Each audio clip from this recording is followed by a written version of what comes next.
Hi everybody, Dan Illman here. The holidays are right upon us and DRF is offering the deal of the year. 20% off Formulator and Classic Pass performances, Clocker reports, digital paper, DRF picks, and much, much more. The coupon code for our Black Friday sale, BLFRI22. Visit shop.drf.com for details. Sale ends soon, so don't you dare miss it. Hi everybody, Dan Illman here with the DRF race of the day for Saturday, November the 26th. It's race number 7 at Del Mar, the Grade 2 Seabiscuit Handicap. We're going 1 mile and a 16th on the turf. Let's take a peek at this field. $250,000 is the purse for the Seabiscuit. Please click the QR code for race of the day access on your mobile devices. What a nice field here for the Seabiscuit. You've got speed types like Smooth Like Straight and Beyond Brilliant, closers like Hong Kong Harry. Santine is a stalker that can do just about anything. Master of Foxhounds is versatile, cutting back in distance. It's just a good field. I haven't even mentioned Set Piece, who's closing in on $1 million in earnings and is one that will threaten from the back of the pack. Let's throw up the Timeform US Pace Projector. It has to be fast because you have horses like Smooth Like Straight and Beyond Brilliant in here, and they were part of the pace in the Breeders' Cup Mile last time out, and they just got tired in that spot. If they go out in full-out pace warfare, it's not good for either one of their chances, but both are solid, consistent runners. I do think Smooth Like Straight will be more aggressive than Beyond Brilliant. The question is whether Beyond Brilliant is even capable of rating. Santine, the number 1, might fall into a very nice spot. A pace-tracking, ground-saving trip would work out very well for a horse that has shown a lot of class.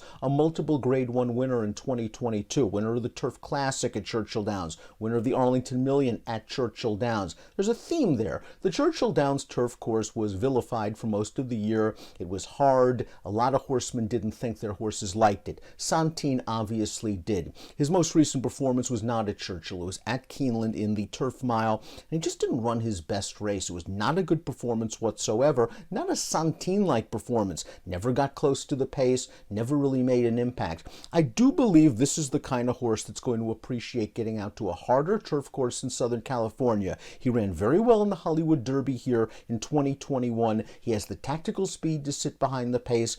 I think we'll see the real Santine, the better Santine, the good Santine, getting back to Southern California in the Seabiscuit, and breaking from the rail, he can work out a good trip closer to the pace this time around. The 2 is Master of Foxhounds. Let's watch him win the John Henry Turf Championship last time out. Great trip and ride on the lead this day. There wasn't a lot of pace in this 1.25 mile heat, and Master of Foxhounds sprinted for home at just the right time. He has the lead and he's just going to hold on. He might be better at slightly longer distances, but he has run well going short in the past. A 3rd in the Shoemaker Mile 4 starts back. His first start for Phil D'Amato. His speed, I think, plays better in these longer distance races. He has shown the ability to rate and finish in the past. I just wonder if 1 mile and a 16th is a bit sharp for Master of Foxhounds. 12-1 on the morning line. Mike Smith aboard. Hong Kong Harry on his best day is one of the better Southern California middle distance turf horses. Let's watch his last race, the Del Mar Mile. He got a beautiful ride from Flavien Prat here, who dropped this horse down inside entering the second turn to save valuable ground. He has a lot of work to do turning into the stretch, but he gets to the outside. He did have a very fast pace to run at, and he just mows down the leader in the final 16th of a mile. The 8th place finisher of this race would come back to run 3rd at a big price in the Grade 1 Joe Hirsch in New York at Aqueduct with a 100 Beyer speed figure. Hong Kong Harry has won 4 of 5 starts since being imported to North America and sent to the D'Amato barn. The only loss was a good second in the Eddie Reed. There's going to be pace for him to run at. I think he's going to give a strong stretch kick. Smooth Like Straight is just a likable horse. We talk about him all the time in these stakes previews.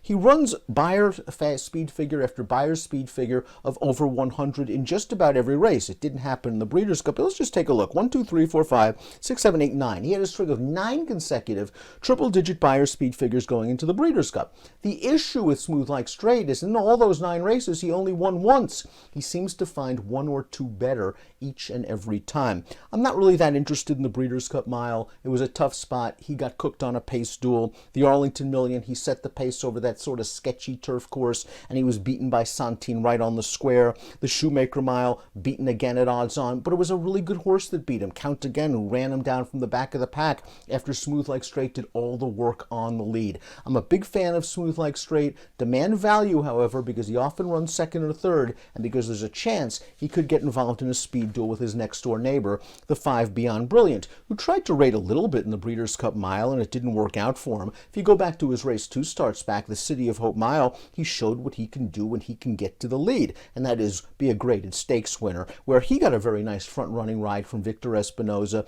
as the odds-on favorite. He's going to have to deal with Smooth Like Straight speed in here, and that does concern me, but this is a horse that has always run well at Del Mar in the past. Lincoln Hawk's a little bit of a sleeper. We're going to watch his most recent race. Now, I know this is only a second-level allowance, and it was his first race off of an extremely long layoff at a distance that's likely shorter than his best. He was going down the hill, going 6.5 furlongs, and for this class and distance, I didn't think the pace was very fast. They went 22 and change for the opening quarter, and Lincoln Hawk was way back. He does come with a good run to finish second. He figures to gain a lot of fitness from this performance.